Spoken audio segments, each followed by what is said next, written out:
ভালোবেসে নিজের পছন্দের মানুষকে বিয়ে করার অপরাধে বাবা মায়ের হামলায় প্রাণ হারিয়েছেন উত্তরপ্রদেশের বান্দা জেলার ১৯ বছর বয়সী এক তরুণী। ঘটনাটি ঘটেছে খোদ থানার ভেতরেই, যা দেশ জুড়ে তীব্র আলোড়ন সৃষ্টি করেছে। জানা যায়, গত 18 মে প্রতিবেশী ললিত বার্মার সঙ্গে ঘর ছাড়েন শিবানী। লাইফে কোনো কিছুর গ্যারান্টি নাই, তাই ইন্স্যুরেন্স করুন সিটি ব্যাংকে, কারণ ইন্স্যুরেন্স করলে সিটিতে সুরক্ষা পাবেন নিশ্চিন্তে। পরে একটি মন্দিরে বিয়ে করে আইনিভাবে সেই বিয়ে নিবন্ধন করেন তারা। মেয়ে নিখোঁজ হওয়ার ঘটনায় পরিবারের দায়ের করা মামলার ভিত্তিতে পুলিশ নবদম্পতিকে মধ্যপ্রদেশের সাতনা জেলা থেকে উদ্ধার করে বান্দা থানায় নিয়ে আসে। থানায় জিজ্ঞাসাবাদের সময় শিবানী ও ললিত জানান তারা স্বেচ্ছায় বিয়ে করেছেন এবং এর পক্ষে প্রয়োজনীয় নথিও উপস্থাপন করেন।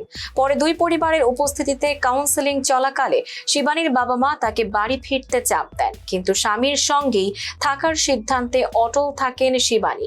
এক পর্যায়ে পরিস্থিতি উত্তপ্ত হয়ে উঠলে শিবানীর মা তাকে জাপটে ধরেন এবং বাবা ধারালো ছুরি দিয়ে মেয়ের ওপর হামলা চালান। লাইফে কখন কি হয় গ্যারান্টি আছে, তাই ইন্স্যুরেন্স করুন সিটি ব্যাংকে, কারণ ইন্স্যুরেন্স করলে সিটিতে সুরক্ষা পাবেন নিশ্চিন্তে।